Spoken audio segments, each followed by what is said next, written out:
नमस्कार मंडळी, all things न्यूट्रिशनच्या part 5 मध्ये आज आपण पाहणार आहोत everything about green tea. Green tea आपल्या डे टू डे लाईफचा एवढा इम्पॉर्टंट पार्ट झालेला आहे की त्यामुळे त्याच्याबद्दल डिटेलमध्ये सगळं जाणून घेणं तितकंच महत्त्वाचं आहे. सो बेसिकली ग्रीन टी हे एक प्लांट एक्स्ट्रॅक्ट आहे जे चहाच्या वनस्पतीपासून म्हणजे कॅमेलिया सायनेसिस पासून एक्स्ट्रॅक्ट होतं. तर ग्रीन टी आणि ब्राऊन टी मध्ये किंवा ब्लॅक टी मध्ये हा फरक आहे की ब्लॅक टी जो असतो तो ऑक्सिडाइज्ड इन नेचर असल्यामुळे काळा दिसतो आणि ग्रीन टी असतो हा ऑक्सिडाइज्ड नसल्यामुळे त्याची पानं जी आहेत ती तशीच्या तशी हिरवी दिसतात, म्हणून तो ग्रीन टी म्हटला जातो. तर ग्रीन टीचे खूप इम्पॉर्टंट हेल्थ बेनिफिट्स आहेत, जसं की पहिलं हायड्रेशन. आता खूप लोकांना प्लेन वॉटरची किंवा साध्या पाण्याची टेस्ट अजिबात आवडत नाही आणि म्हणून त्यांना डिहायड्रेशन बरेचदा होतं आणि ते अवॉइड करण्यासाठी हे लोक अनेकदा पाण्यामध्ये हर्बल किंवा ग्रीन टी इन्फ्युजन करतात, जेणेकरून पाण्याचा इंटेक जो आहे तो इन्क्रीज होतो. सो ग्रीन टीचा रिहायड्रेशन किंवा हायड्रेशनसाठी खूप फायदा होतो. दुसरं इम्पॉर्टंट फंक्शन आहे ते म्हणजे improved brain activity. Green tea मध्ये कॅफीन असल्यामुळे it acts age brain stimulant आणि त्याच्यामुळे ब्रेनचा जो अलर्टनेस आहे तो इम्प्रूव्ह व्हायला मदत होते. त्याबरोबरच ग्रीन टी मध्ये एल थियानाइन असतं, ज्याची प्रॉपर्टी अँटी अँझायटी आहे आणि त्याच्यामुळे स्ट्रेस आणि अँझायटीची लेवल कमी होण्यासाठी मदत होते. ह्याबरोबरच ग्रीन टी मध्ये इन्क्रीज्ड अमाऊंट ऑफ पॉलिफेनॉल्स असतं आणि त्याच्यामुळे बॉडीमध्ये किंवा स्किन किंवा इतरत्र कुठेही जर इन्फ्लमेशन असेल तर ते कमी होण्यासाठी मदत होते.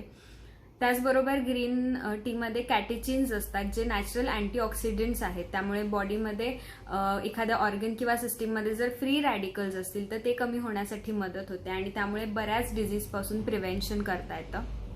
त्याचबरोबर ग्रीन टीमध्ये स्मॉल अमाऊंट ऑफ मिनरल्स असतं, जसं की फ्लोराइड्स आहे. तर फ्लोराइड्सचा ओरल कॅव्हिटीसाठी किंवा दातांच्या हेल्थसाठी खूप महत्त्वाचा रोल आहे. त्याचबरोबर हाडांच्या हेल्थसाठी सुद्धा खूप इम्पॉर्टंट रोल आहे. फ्लोराइड्स जे आहे त्याचा दाताची कीड असेल किंवा केरीज प्रिव्हेन्शनसाठी खूप महत्त्वाचा रोल आहे.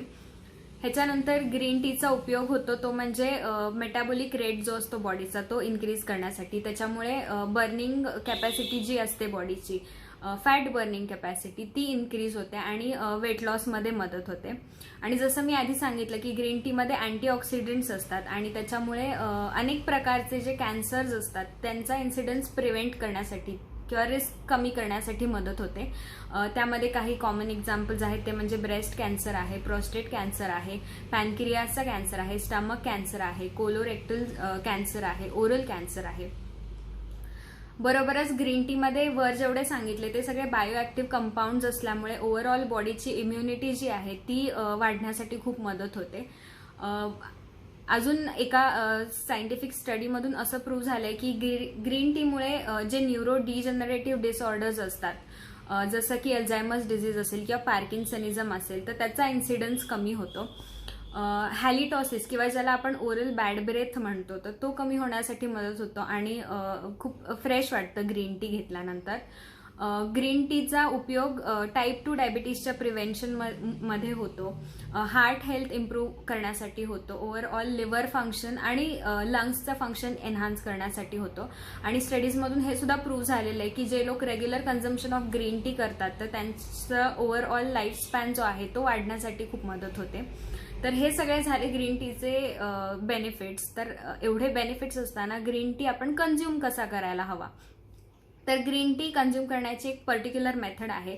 जसं आपण आधी पाहिलं की ही पानं हिरवी असतात, ती खूप डेलिकेट आणि फ्रेजाईल असतात. तर त्याच्यावर एकदम कडक गरम पाणी टाकलं उकळणारं किंवा त्याला गरम पाण्यामध्ये उकळलं तर त्याच्यातले जे कॅटेजिन्स असतात तर ते ब्रेकडाऊन होतात आणि मग ह्या हेल्थ बेनिफिट्स जे आहेत ग्रीन टीचे ते कमी होतात. तर हे सगळं टाळण्यासाठी काय करू शकतो, तर जे आपलं ड्रिंकिंग वॉटर असेल त्याला बॉईल करायचं. बॉईल केल्यानंतर त्याला 2 ते 3 मिनिटं सेट होऊ द्यायचं, थोडंसं थंड होऊन द्यायचं. मग त्याच्यानंतर हे जे पाणी आहे ते तुम्ही एकतर टी बॅगवर म्हणजे ग्रीन टीच्या बॅगवर टाकू शकता किंवा जर तुमच्याकडे ग्रीन टीचे लीव्ज असतील, पावडर असेल तर त्याच्यावर टाकू शकता. ते टाकल्यानंतर 2 ते 3 मिनिटं त्याला तसंच राहू द्यायचं, जेणेकरून ग्रीन टी जे आहे ते इन्फ्यूज होईल त्या पाण्यामध्ये. आणि मग नंतर तुम्ही ग्रीन टीची बॅग आहे ती डिस्कार्ड करू शकता आणि जर पावडर असेल तर गाळून घेऊ शकता. ही ब्रुईंगची प्रोसेस झाली. ह्याच्यानंतर तुम्ही direct consumption of green tea करू शकता. ज्या लोकांना प्लेन ग्रीन टी घ्यायचा नसेल किंवा त्याची टेस्ट आवडत नसेल तर ते लोक त्याच्यामध्ये हनी घालू शकतात, म्हणजे मध वापरू शकतात किंवा लिंबू वापरू शकतात किंवा इतर कोणत्या हर्बल इन्फ्युजन जसं तुळशी आहे किंवा कोणते मसाले असतील, गरम मसाले, तसं टाकून पिऊ शकतात. शक्यतो दूध टाकून पिऊ नये ग्रीन टी. जेवढं तुम्ही प्लेन आणि असं प्याल त्याचे हेल्थ बेनिफिट्स तेवढे जास्त मिळतील. तर ही झाली मेथड ऑफ कन्झम्पशन. तर आता खूप लोकांना असा प्रश्न पडतो की मॅक्सिमम आपण किती वेळा ग्रीन टी दिवसातून घेऊ शकतो किंवा घ्यायला हवा.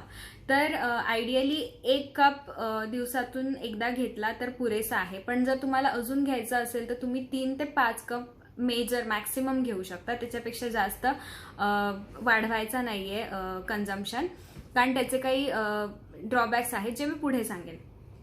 तर हे झालं किती वेळा घ्यायचं. त्यानंतर दिवसातून कोणत्या वेळेला, कोणते आयडियल टाइम्स आहेत जेव्हा तुम्ही ग्रीन टी कन्झ्युम करू शकता, हा एक खूप कॉमन क्वेश्चन आहे. तर 2 इम्पॉर्टंट टाइम्स आहेत ज्याच्यामध्ये तुम्ही ग्रीन टी कन्झम्पशन केलं तर तुम्हाला मॅक्सिमम बेनिफिट्स मिळतील. पहिलं म्हणजे सकाळी उठल्यावर, म्हणजे रेग्युलर टीच्या ऐवजी तुम्ही जर उठून फ्रेश झाल्यावर ग्रीन टीचं कन्झम्पशन केलं तर त्यामुळे सकाळी ब्रेनचा अलर्टनेस वाढण्यासाठी मदत होते आणि प्लस अँटी एन्झायटी प्रॉपर्टी असल्यामुळे स्ट्रेस लेवल रिड्यूस व्हायला आणि एक रिलॅक्स्ड डेची स्टार्ट करण्यासाठी सकाळी उठल्या उठल्या घेणं खूप चांगलं आहे.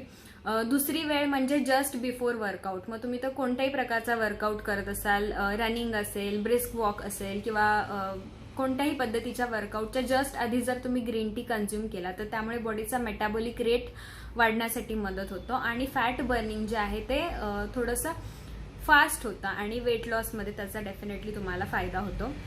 हे आयडियल टायमिंग्स झाले. तर आता असे काही टायमिंग्स असतात जेव्हा तुम्ही कन्झम्पशन करू नये किंवा कन्झम्पशन करणं अवॉइड करावं. ते कोणते?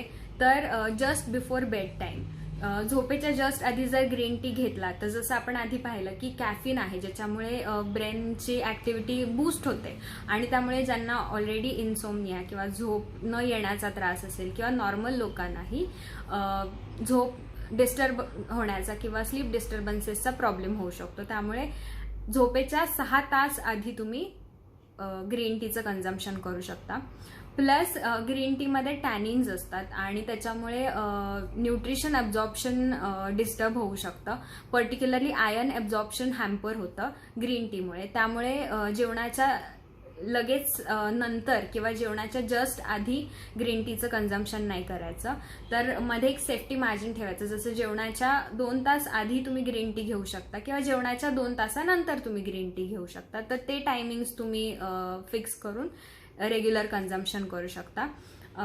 आणि जसं मी आधी सांगितलं की बेनिफिट्स सोबत 2 ड्रॉबॅक्स आहेत. त्यातला एक म्हणजे जर ओव्हर कन्झम्पशन झालं ग्रीन टीचा तर झोपेचा त्रास होऊ शकतो, झोप डिस्टर्ब होऊ शकते. आणि दुसरा म्हणजे न्यूट्रिशन ॲब्झॉर्प्शन डिस्टर्ब होऊ शकतं आणि त्यामुळे डेफिशियन्सीज होऊ शकतात न्यूट्रिशनच्या. तर हे सगळे फॅक्टर्स बॅलन्स आउट करून तुम्ही करेक्ट अमाऊंट, करेक्ट वेमध्ये जर रेग्युलर कन्झम्पशन केला तर डेफिनेटली तुम्हाला ग्रीन टी कन्झम्पशनचा खूप फायदा होईल. आय होप ह्या व्हिडिओचा तुम्हाला काही फायदा होईल. आणि until then eat right and stay healthy. Thanks for watching. Thank you.